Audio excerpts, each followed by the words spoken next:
Video में हम लेकर आए हैं आपके लिए महत्वपूर्ण क्वेश्चन आंसर हिंदी साहित्य में। तो सभी लोग आ जाइएगा, वीडियो को लाइक कर लें, चैनल को सब्सक्राइब कर लें और ज़्यादा से ज़्यादा वीडियो को शेयर करें। रोज आपके लिए क्लास लाई जाती है। तो आज का अपने यहाँ पर फर्स्ट क्वेश्चन क्या पूछा गया है देख लेते हैं। आज का फर्स्ट क्वेश्चन यहाँ पर दिया गया है कि किस आचार्य ने शांत और प्रियान नामक दो अन्य रसों का वर्णन कर रसों की संख्या 10 मानी है। वह आचार्य आपके लिए यहाँ पर चयन करना है, कौन से हैं।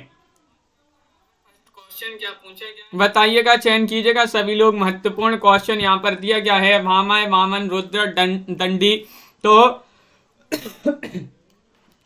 41 में आप सभी का सही आंसर आ रहा है विकल्प नंबर सी, यानी कि रुद्रट आपका सही आंसर होगा। क्या होगा सही आंसर? रुद्रट आपका यहाँ पर सही आंसर है। सी वाला विकल्प जिन्होंने भी चयन किया है उनका सही आंसर होगा, बिल्कुल सही, बहुत बढ़िया। अगला क्वेश्चन यहाँ पर देखिएगा। क्वेश्चन नंबर आपसे यहाँ पर पूछा गया है 42वां क्वेश्चन है, काव्य दर्पण के रचयिता कौन मानी जाती है। बताइएगा, सीमा जी, कंचन जी, उमेश जी, सभी के कमेंट यहाँ पर देखते जा रहे हैं। काव्य दर्पण के रचयिता बताना है। दंडी है, रामदयन मिश्र है, कन्हैयालाल पोतदार है, मम्मट है, ये आपको चयन करना है। काव्य दर्पण जो रचना है ये किन की रचना मानी जाती है, 42 में चयन करना है। तो विकल्प नंबर आपका यहाँ पर मोटिवेशनल जी क्या होगा सही आंसर, चयन कीजिएगा। 4 विकल्प आपके दिए गए हैं। काव्य दर्पण की रचयिता कौन मानी जाती है, और आप सभी का सही आंसर आ रहा है, क्या होगा सही आंसर। काव्य दर्पण किन की रचना मानी जाती है ये आपसे यहाँ पर पूछा गया है। तो आप सभी लोगों का यहाँ पर सही आंसर आ रहा है विकल्प नंबर क्या होगा सही आंसर। तो सभी लोगों ने यहाँ पर चयन किया है कि विकल्प नंबर 1 सही आंसर है, दंडी आपका सही आंसर होगा। दंडी यहाँ पर विकल्प नंबर 1 जो है वह आप सभी का सही आंसर है। अगला क्वेश्चन यहाँ पर देखिएगा। क्वेश्चन नंबर आपसे यहाँ पर पूछा गया है 43, निम्नलिखित में से आपको बताना है निम्नलिखित आचार्यों को उनके सिद्धांतों के साथ सम्मिलित करना है। कौन सा विकल्प आपका यहाँ पर आपका बी होगा सही आंसर, दंडी नहीं, रामदयन मिश्र होंगे सही आंसर। रामदयन मिश्र होंगे सही आंसर, विकल्प नंबर 2 रामदयन मिश्र। आप सुधार लीजिएगा इसको, विकल्प नंबर बी। निम्नलिखित आचार्यों को उनके सिद्धांतों के साथ सम्मिलित करना है। चलिए सम्मिलित कर देते हैं। यहाँ पर 43वां क्वेश्चन यहाँ पर पूछा गया है। यहाँ पर देखिएगा तो ये कूट भी आपके दिए गए हैं और इनके माध्यम से आपको सम्मिलित करना है। तो सबसे पहले यहाँ पर कौन दिए गए हैं, भट्ट लोल्लट। भट्ट लोल्लट जो हैं ये उत्पत्तिवाद के माने जाते हैं, उत्पत्तिवाद से संबंधित हैं। शंकुक जो है अनुमितिवाद से संबंधित हैं। भट्ट नायक भुक्तिवाद से, अभिनव गुप्त अभिव्यंजनावाद से संबंधित माने जाते हैं। ये वाला विकल्प यहाँ पर जो बी है वह आप सभी का सही आंसर होगा। 2, 3, 4, 1 विकल्प नंबर 2 आप सभी का यहाँ पर सही आंसर होगा। हाँ शिल्पा जी बिल्कुल। आगे बढ़ते हैं। भारतीय काव्यशास्त्र में साधारणीकरण की कल्पना सर्वप्रथम किसने की है। 44 में आपको चयन करना है। भट्ट लोल्लट ने, शंकुक ने, भट्ट नायक ने, अभिनव गुप्त ने। 44 में आप सभी का क्या होगा सही आंसर, ये चयन कीजिएगा। महत्वपूर्ण क्वेश्चन है। काव्य शास्त्र में साधारणीकरण की कल्पना सर्वप्रथम किसने की है, तो आप सभी का यहाँ पर सही आंसर आ रहा है 44 में विकल्प नंबर सी सही आंसर होगा।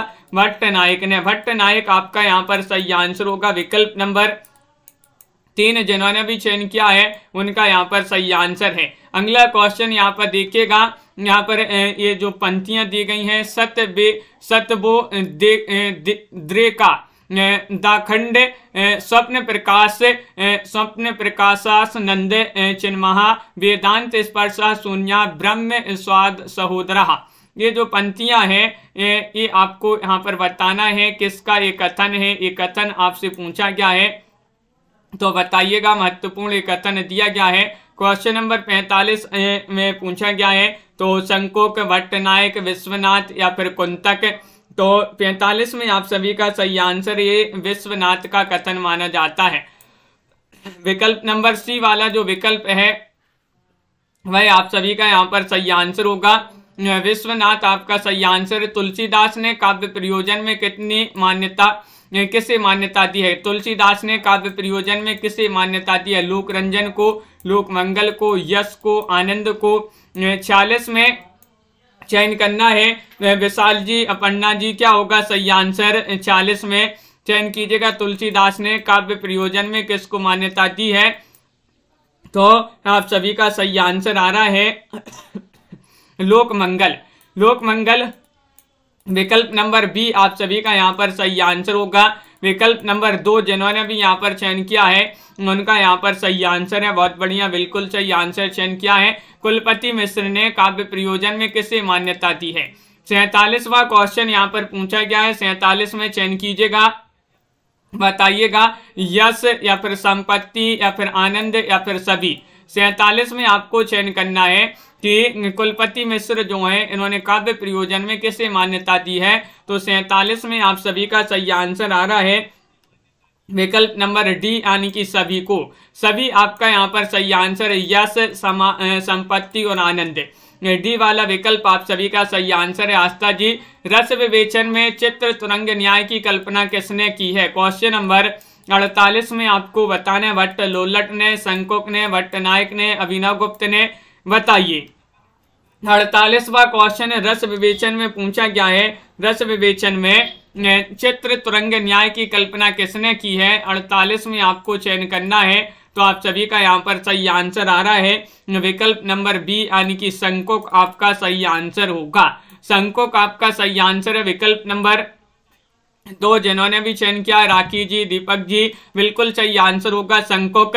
आपको बताना है कि निम्नलिखित में से किसने रस का विरोध किया है। 49 में आपको चयन करना है। भरत मुनि ने, वामय ने, भट्टनायक ने, अभिनव गुप्त ने। तो 49 में आपको चयन करना है किसने रस का विरोध किया है, ये आपसे पूछा गया है 49वां क्वेश्चन। और आप सभी का यहाँ पर सही आंसर आ रहा है विकल्प नंबर आप सभी का क्या होगा सही आंसर? बी आपका सही आंसर है, यानी कि भामय आप सभी का सही आंसर होगा। भामय आपका सही आंसर होगा। विकल्प नंबर 2 जिन्होंने भी चयन किया उनका सही आंसर है। भरत मुनि के रससूत्र के प्रथम व्याख्याता बताइए। भट्ट लोल्लट हैं, शंकुक हैं, भट्टनायक हैं, अभिनव गुप्त हैं, कौन माने जाते हैं? भरत मुनि के रससूत्र के प्रथम व्याख्याता कौन माने जाते हैं? 50 में आपसे पूछा गया है। आनंद जी, उमेश जी, आप सभी का सही आंसर आ रहा है 50 में। विकल्प नंबर 1 आपका यहाँ पर सही आंसर होगा भट्ट लोल्लट। भट्ट लोल्लट आपका यहाँ पर सही आंसर है। विकल्प नंबर 1 जिन्होंने भी चयन किया है उनका सही आंसर है, बिल्कुल सही, बहुत बढ़िया। अगला क्वेश्चन यहाँ पर देखिएगा क्या पूछा गया है। क्वेश्चन नंबर 51 दिया गया है कि निम्नलिखित में से कौन सी रचना अप्पय दीक्षित की नहीं है? एकावली, कुवलयानंद, चित्र मीमांसा या फिर वृत्ति वार्तिक। 51 में आपके लिए चयन करना है क्या होगा सही आंसर, कौन सी रचना अप्पय दीक्षित की नहीं है। तो आप सभी का यहाँ पर सही आंसर आ रहा है 51 में विकल्प नंबर 1 सही आंसर है। एकावली आपका यहाँ पर सही आंसर होगा। एकावली आपका सही आंसर है। एकावली जो रचना है ये अप्पय दीक्षित की नहीं मानी जाती है। विकल्प नंबर ए वाला होगा सही आंसर। सालू जी अगला क्वेश्चन देखिए। काव्य शोभाय करान धर्मान अलंकारान प्रक्षते, ये कथन किसका माना जाता है? 52 में बताने कुंतक, दंडी, वामन या फिर मम्मट। तो 52 में आप सभी का क्या होगा सही आंसर बताइए। काव्य शोभाय करान धर्मान अलंकारान प्रक्षते, ये कथन माना जाता है किनका? विकल्प नंबर आपका यहाँ पर बी सही आंसर होगा। जो दंडी जी हैं, दंडी, उन्हीं का ये कथन माना जाता है। विकल्प नंबर 2 आप सभी का यहाँ पर सही आंसर होगा। अगला क्वेश्चन देखिएगा। 53वां क्वेश्चन यहाँ पर पूछा गया है। ये रहा क्वेश्चन नंबर 53।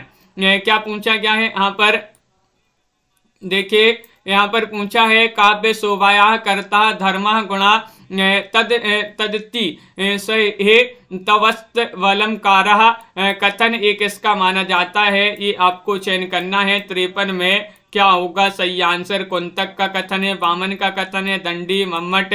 तो 53 में आपका सही आंसर आ रहा है, ये कथन माना जाता है किनका? तो विकल्प नंबर आपका यहाँ पर 53 में जो दिया गया है बी, वह आप सभी का सही आंसर है। जो वामन है उन्हीं का ये कथन माना जाता है। वामन आपका सही आंसर है, विकल्प नंबर 2 आप सभी का सही आंसर है। रीति संप्रदाय से संबंधित काव्य शास्त्रीय ग्रंथ कौन सा माना जाता है? काव्य अलंकार सूत्र है, काव्यादर्श है, काव्य दर्पण है, काव्य अलंकार सूत्र वृत्ति है। चंगन में आपके लिए चयन करना है, रीति संप्रदाय से संबंधित काव्य शास्त्रीय ग्रंथ कौन सा माना जाता है, ये पूछा गया है चंगन में। साधना जी, MS वर्मा जी, तनु जी, आप सभी का सही आंसर होगा विकल्प नंबर डी सही आंसर है। काव्य अलंकार सूत्र वृत्ति जो है वह आप सभी का सही आंसर होगा। रीति संप्रदाय से संबंधित काव्य शास्त्रीय ग्रंथ माना जाता है काव्य अलंकार सूत्र वृत्ति, डी वाला विकल्प। अगला क्वेश्चन देखिएगा, काव्य कल्पद्रुम के रचयिता कौन माने जाते हैं? 55 में आपको चयन करना है। लाला भगवान दीन है, कन्हैयालाल पोद्दार है, रामदयन मिश्र है, रमाशंकर शुक्ल रसाल है। 55 में चयन कीजिएगा, महत्वपूर्ण क्वेश्चन पूछा गया है। काव्य कल्पद्रुम की रचयिता कौन मानी जाती है? तो 55 में आप सभी का बी वाला विकल्प आपका सही आंसर होगा। कन्हैयालाल पोद्दार आपका सही आंसर है, बी वाला विकल्प जो है वह आप सभी का सही आंसर है। 55 में कन्हैयालाल आपका सही आंसर है। काव्य कल्पद्रुम की रचयिता पूछा गया है, 55वां क्वेश्चन है। अगला क्वेश्चन यहाँ पर देखिएगा, क्वेश्चन नंबर आपसे यहाँ पर पूछा गया है, दंडी ने गुणों की संख्या 10 संख्या कितनी जो है बताइए। दंडी ने गुणों की संख्या कितनी बताई है? 56 में बताना है। 24 बताइए, 10 बताइए, 20 बताइए, 3 बताइए, कितनी बताइए ये आपको चयन करना है, बताइए। हाँ बिल्कुल आनंद जी, दंडी ने गुणों की संख्या कितनी बताई है ये आपके लिए चयन करना है 56 में। तो आप सभी का सही आंसर आ रहा है विकल्प नंबर बी यानी कि 10 बताइए। कितनी? 10 आपका यहाँ पर सही आंसर होगा। बिल्कुल सही, बहुत बढ़िया, सभी लोगों ने यहाँ पर सही आंसर चयन किया है। अगला क्वेश्चन यहाँ पर देखिएगा, क्वेश्चन नंबर आपसे यहाँ पर पूछा गया है 57वां क्वेश्चन है, निम्नलिखित में से कौन गुणों की संख्या 3 नहीं मानते? कौन नहीं मानते हैं? मम्मट, भामय, आनंदवर्धन या फिर वामन। ये 57वां क्वेश्चन यहाँ पर पूछा गया है और 57 में आपको चयन करना है। हाँ संगीता जी, तो आप सभी का यहाँ पर सही आंसर है। संस्कृत नहीं है, ये जो है काव्य शास्त्र से संबंधित अपन महत्वपूर्ण क्वेश्चन पढ़ रहे हैं। तो आप सभी का सही आंसर आ रहा है यहाँ पर गुणों की संख्या 3 नहीं मानते हैं, 57 में चयन करना है, डी सही आंसर होगा। वामन नहीं मानते हैं, कौन नहीं मानते हैं? वामन नहीं मानते हैं, विकल्प नंबर 4 आपका सही आंसर होगा। माधुर्य गुण में किस रस का प्रयोग नहीं किया जाता है? विवस्य रस, श्रृंगार रस, करुण रस, शांत रस। ये 4 विकल्प आपके दिए गए हैं। 58 में आपको चयन करना है। माधुर्य गुण में किस रस का प्रयोग नहीं किया जाता है ये आपके लिए चयन करना है, बताइएगा। महत्वपूर्ण क्वेश्चन है राकेश जी, और आप सभी का यहाँ पर सही आंसर आ रहा है। मनीषा जी, लाइक करते जाइएगा सभी लोग जिन्होंने अभी तक लाइक नहीं किया है। विवस्य आपका सही आंसर होगा।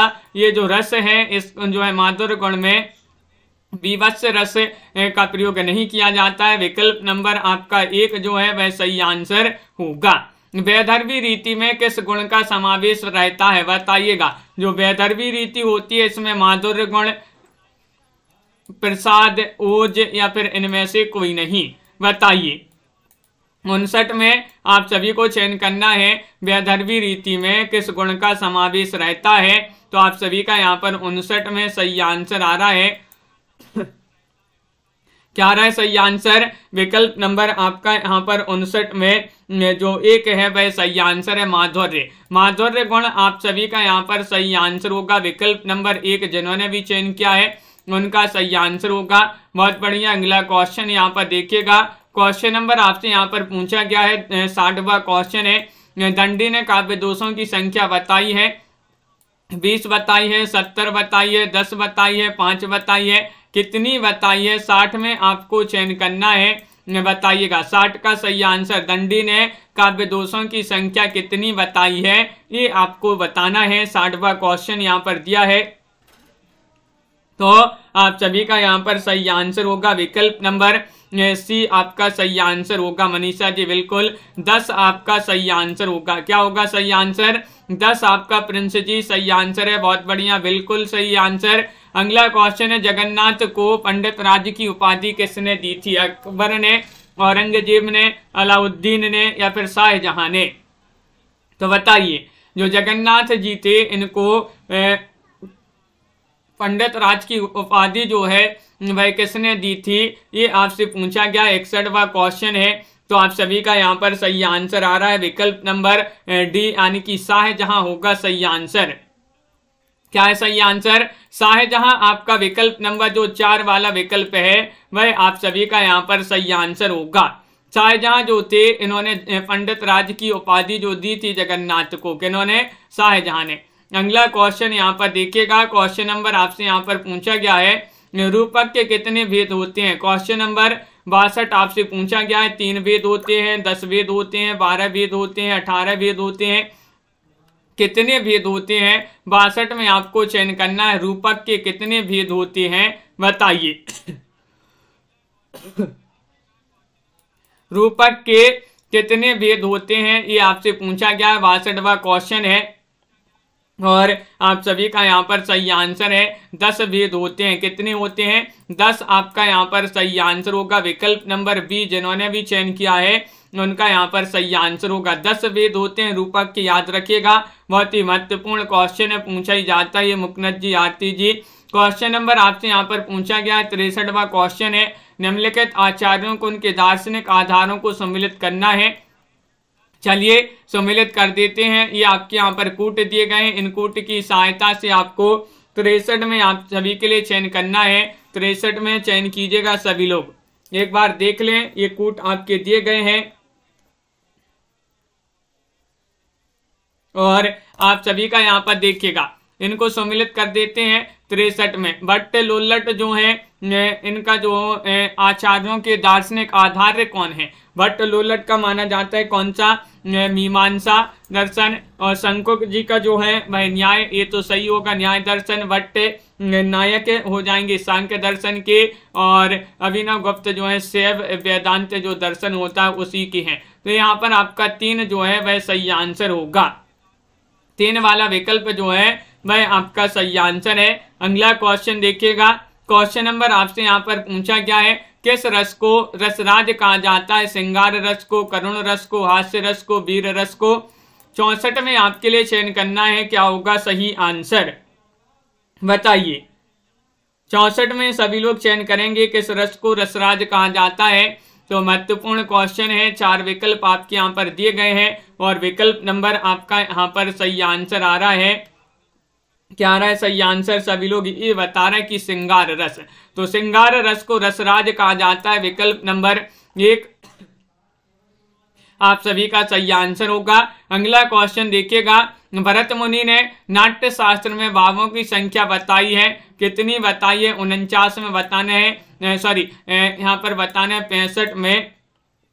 तो 65 में आप सभी का 49 यहाँ पर पहले से ही जो है सही आंसर लिखा है, 49 आपका यहाँ पर सही आंसर होगा। बिल्कुल सही, भरत मुनि ने नाट्य शास्त्र में भावों की संख्या कितनी बताई है? 49 बताई है। आगे बढ़ते हैं तो ये देखिएगा 66वां क्वेश्चन है, राजशेखर ने रस के प्रतिष्ठाता किसे माना है बताइए। भरत मुनि को, नंदकेश्वर को, भामह को, मम्मट को?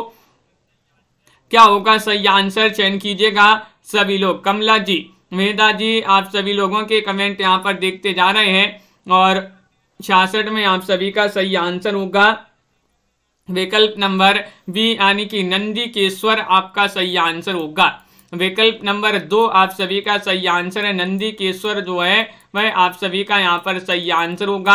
अगला क्वेश्चन यहाँ पर देखिएगा, क्वेश्चन नंबर आपसे यहाँ पर पूछा गया है 67वां क्वेश्चन की, निम्नलिखित में से संस्कृत के किस आचार्य ने विशेष गुणात्मा सूत्र के आधार पर रीति और गुण में अभेद माना है? 67 में आपके लिए चयन करना है, वामन ने, क्षेमेंद्र ने, कुंतक ने, राजशेखर ने तो क्या होगा सही आंसर, चयन कीजिएगा। महत्वपूर्ण क्वेश्चन पूछा गया है। संस्कृत के वह कौन से आचार्य हैं जिन्होंने विशेष गुणात्मा सूत्र के आधार पर रीति और गुण में अभेद माना है?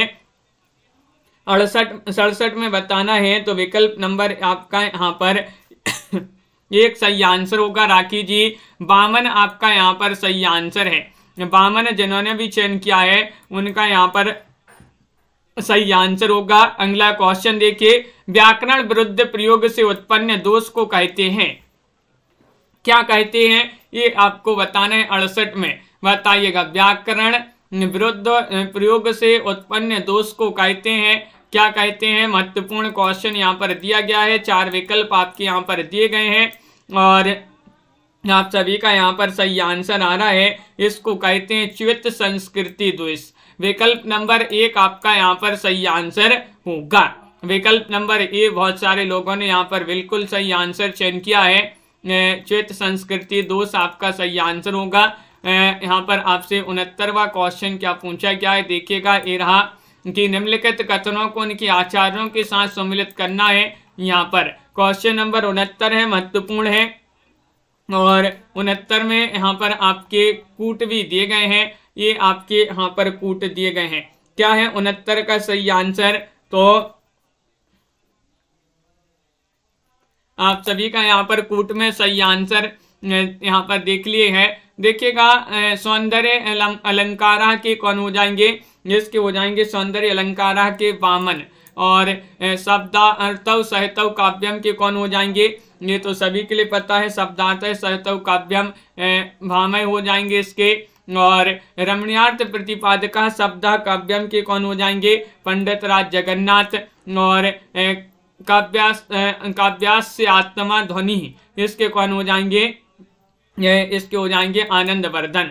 इस प्रकार यहाँ पर सम्मिलित किए गए हैं। कूट में आपका विकल्प नंबर 69 में आपका सही आंसर 1 होगा। सही आंसर ए वाला विकल्प जिन्होंने भी चयन किया है उनका यहाँ पर सही आंसर होगा, बिल्कुल सही। ध्वनिवादी आचार्य नहीं है, क्षेमेंद्र नहीं है, आनंद वर्धन नहीं है, मम्मट या फिर अभिनव गुप्त। 70 में आप सभी लोग चयन कीजिएगा, ध्वनिवादी आचार्य कौन नहीं है, चयन कीजिएगा। क्या होगा सही आंसर। 4 विकल्प दिए गए। महत्वपूर्ण क्वेश्चन यहाँ पर दिया गया है।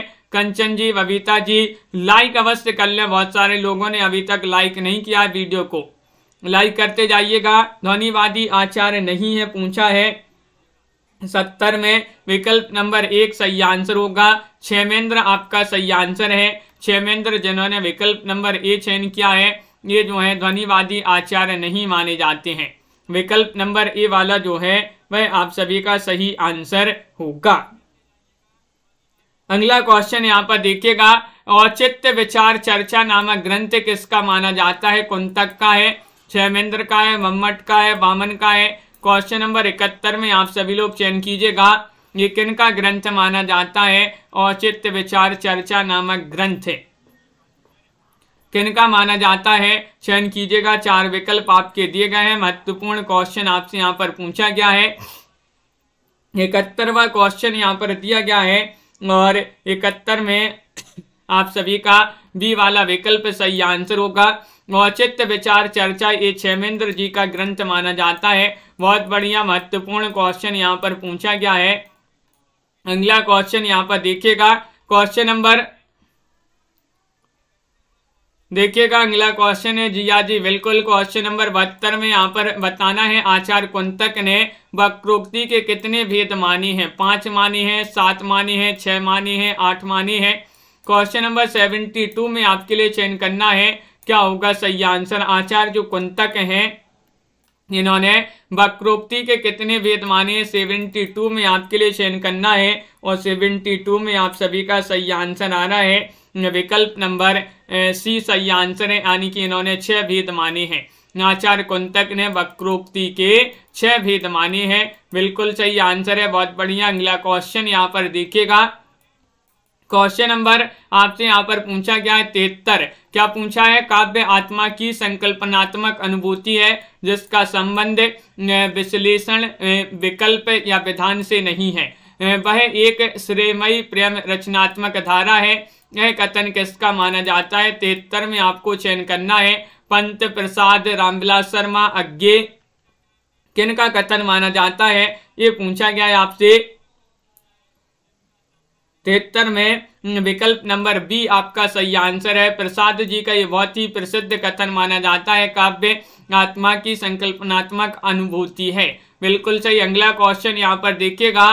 क्वेश्चन नंबर आपसे यहाँ पर पूछा गया 74, कविता भाषा में आदमी होने की तमीज है, ये पंक्ति किसकी मानी जाती है?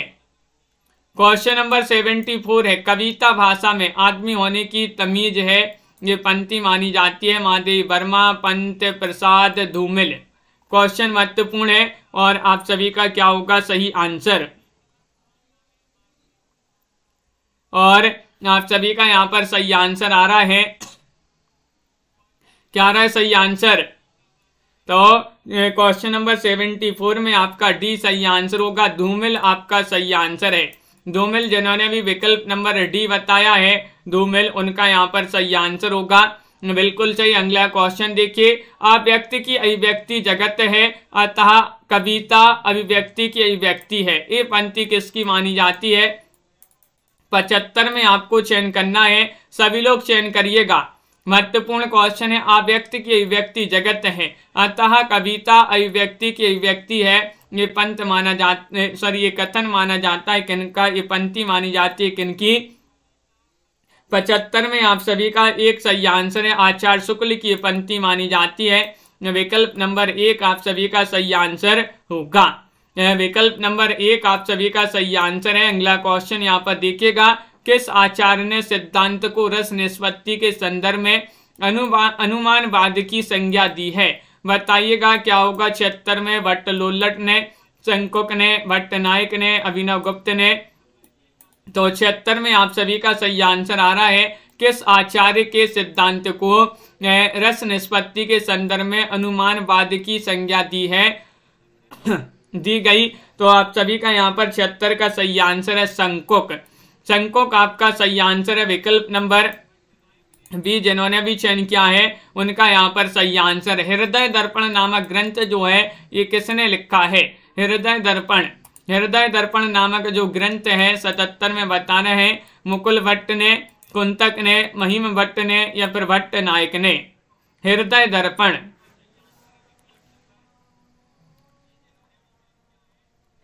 सतहत्तरवां क्वेश्चन यहाँ पर पूछा गया है।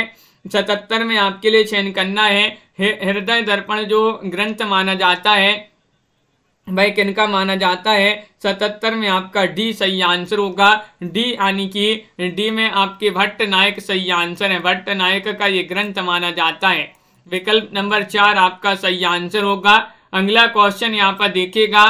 क्वेश्चन आपसे 78 पूछा गया है। श्रव्य काव्य के कितने भेद होते हैं? 2 होते हैं, 3 होते हैं, 4 होते हैं, 5 होते हैं। 78 में चयन करना है सभी के लिए। श्रव्य काव्य के कितने भेद होते हैं? तो आप सभी का यहाँ पर सही आंसर आ रहा है 78 में। विकल्प नंबर क्या होगा सही आंसर? चयन कीजिएगा नीतू जी और मुस्कान जी। आप सभी का सही आंसर होगा कि श्रव्य काव्य के 2 भेद होते हैं। कितने भेद होते हैं? 2 भेद होते हैं। बिल्कुल सही। और आप एक बार जो है बता दीजिएगा कौन कौन से 2 भेद होते हैं, कमेंट में जरूर बताइएगा। आगे बढ़ते हैं। अपस्मार क्या है? अपस्मार बताने विभाव है, संचारी भाव है, अनुभाव है, स्थायी भाव है। 79 में आप सभी लोग चयन कीजिएगा। रतिपाल जी क्या होगा सही आंसर? 79 में अपस्मार क्या है ये आपको चयन करना है। और सभी लोग बता रहे हैं अपस्मार माना जाता है, क्या माना जाता है? संचारी भाव माना जाता है। विकल्प नंबर आपका जो बी वाला विकल्प है वह आपका सही आंसर होगा। संचारी भाव आप सभी का सही आंसर लगा दें। बिल्कुल सही, बहुत बढ़िया। भक्ति रस को मूल रस किसने माना है? भक्ति रस को मूल रस भोज ने, उद्भट ने या फिर मधुसूदन सरस्वती एवं रूप गोस्वामी ने या भवभूति ने? 80 में आपको चयन करना है। भक्ति रस को मूल रस किसने माना है? 80 का सही आंसर क्या होगा? पंकज वर्मा जी। और आप सभी का यहाँ पर सही आंसर आ रहा है 80 में विकल्प नंबर जो सी है भाई आप सभी का सही आंसर है। मधुसूदन सरस्वती एवं रूप गोस्वामी आपका सही आंसर होगा। मधुसूदन सरस्वती और रूप गोस्वामी आप सभी का सही आंसर है, सी वाला विकल्प। भरत मुनि ने किसको अनुभाव का वेद नहीं माना है? बताइएगा। वाचिक को, कायिक को, आंगिक को, सात्विक को। 81 में आपके लिए चयन करना है। 81 में आप सभी का क्या होगा सही आंसर? बताइए। भरत मुनि ने किसको अनुभाव का वेद नहीं माना है? तो आप सभी का सही आंसर आ रहा है विकल्प नंबर सी सही आंसर है, यानी कि आंगिक को। आंगिक आपका सही आंसर है रुचि जी। विकल्प नंबर सी जो है वह आप सभी का सही आंसर होगा। आंगिक को जो है इन्होंने अनुभाव का वेद नहीं माना है। अगला क्वेश्चन क्या पूछा गया है? क्वेश्चन नंबर आपसे यहाँ पर 82 पूछा है। भानुदत्त ने अनुभाव के कितने वेद माने हैं? 3, 4, 5, 2। किन्होंने? भानुदत्त ने कितने अनुभाव के कितने वेद माने हैं?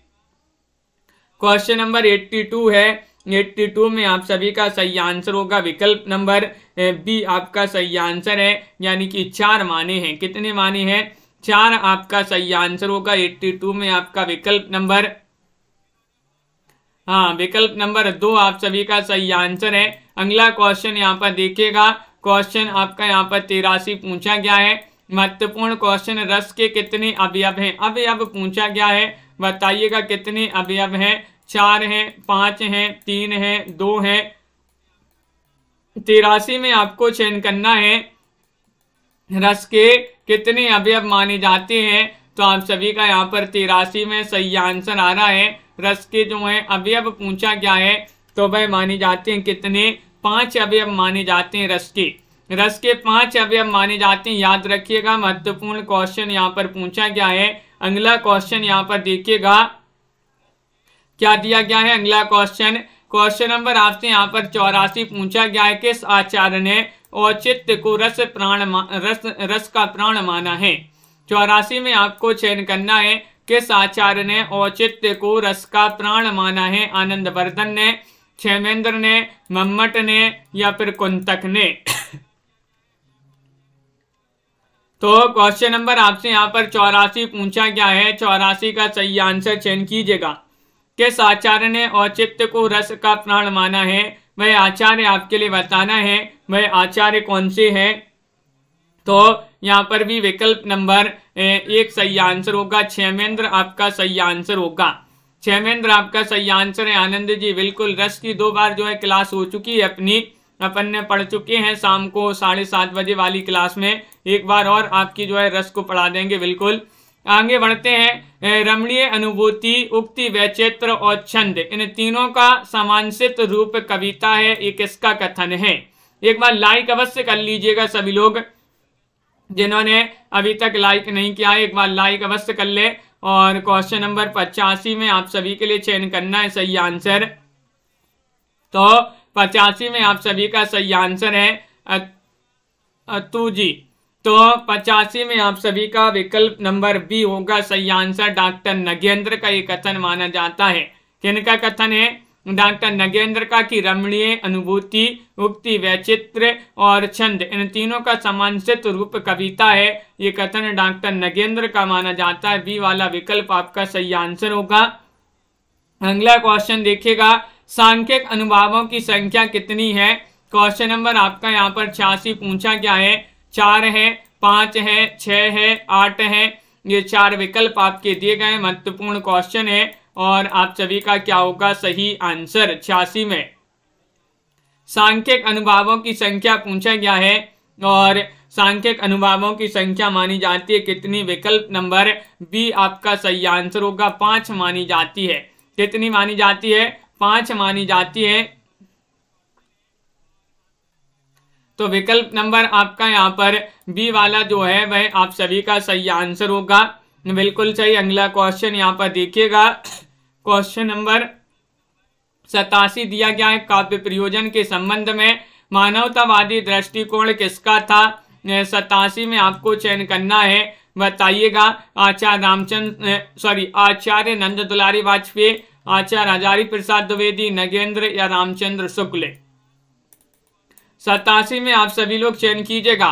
काव्य प्रयोजन के संबंध में मानवतावादी दृष्टिकोण किसका है? तो आप सभी का यहाँ पर सही आंसर आ रहा है विकल्प नंबर क्या होगा सही आंसर? आचार्य हजारी प्रसाद द्विवेदी होगा सही आंसर। विकल्प नंबर बी वाला जिन्होंने भी चयन किया है, बी विकल्प उनका यहाँ पर सही आंसर होगा। हजारी प्रसाद द्विवेदी आपका सही आंसर है। अगला क्वेश्चन यहाँ पर देखिएगा। क्वेश्चन नंबर आपसे 88 पूछा गया है। रीतिकालीन आचार्यों में सर्वप्रथम किसने काव्य प्रयोजन पर विचार किया है? 88 में चयन कीजिएगा। केशव दास ने, चिंतामणि ने, कुलपति ने, भिखारी दास ने। तो आप सभी का यहाँ पर सही आंसर है रीतिकालीन आचार्यों में सर्वप्रथम किसने काव्य प्रयोजन पर विचार किया है? तो आप सभी का सही आंसर होगा कुलपति, आपका सही आंसर है।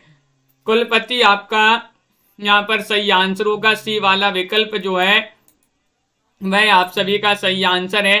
रीतिकालीन आचार्यों में सर्वप्रथम किसने काव्य प्रयोजन पर विचार किया है? कुलपति आपका सही आंसर है। सी वाला विकल्प। 10 रूपक के रचनाकार कौन माने जाते हैं? 89 में आपको चयन करना है। 10 रूपक भानु मिश्र हैं, भोजराज हैं, धनंजय हैं, रोयक हैं। कौन माने जाते हैं 10 रूपक के रचनाकार? क्वेश्चन महत्वपूर्ण है। उषा जी, सोहानी जी, भावना जी और शुभम जी। और 89 में आप सभी का सही आंसर होगा। 89 में विकल्प नंबर क्या होगा सही आंसर? चयन कीजिएगा। 4 विकल्प आपके दिए गए हैं और विकल्प नंबर आपका यहाँ पर सी सही आंसर है। धनंजय होगा सही आंसर। क्या होगा सही आंसर? धनंजय आपका सी वाला जो विकल्प है सही आंसर है। काव्यालंकार सूत्रवृत्ति नामक ग्रंथ के रचनाकार कौन माने जाते हैं? वामय हैं, उद्भट हैं, वामन हैं, रुद्रट हैं। 90 में आपको चयन करना है। क्या होगा सही आंसर 90 का? काव्यालंकार सूत्रवृत्ति नामक ग्रंथ जो है वह किनका माना जाता है?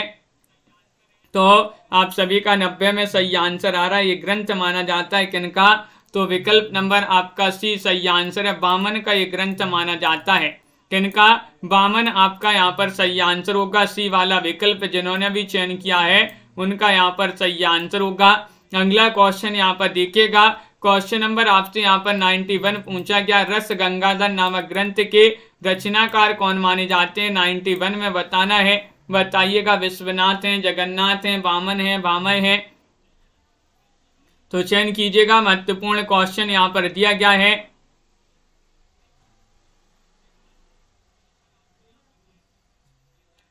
राखी जी, रस गंगाधर नामक ग्रंथ के रचनाकार कौन माने जाते हैं? 91 का सही आंसर पूछा गया है। विकल्प नंबर आपका बी सही आंसर होगा। जगन्नाथ कौन माने जाते हैं? जगन्नाथ आपका विकल्प नंबर 2 जो है वह आप सभी का सही आंसर होगा। बिल्कुल सही, बहुत बढ़िया। इस प्रकार जो है महत्वपूर्ण क्वेश्चन आंसर अपने यहाँ पर आज की क्लास में थे। तो सभी लोग वीडियो को लाइक कर लें और चैनल को सब्सक्राइब कर लें।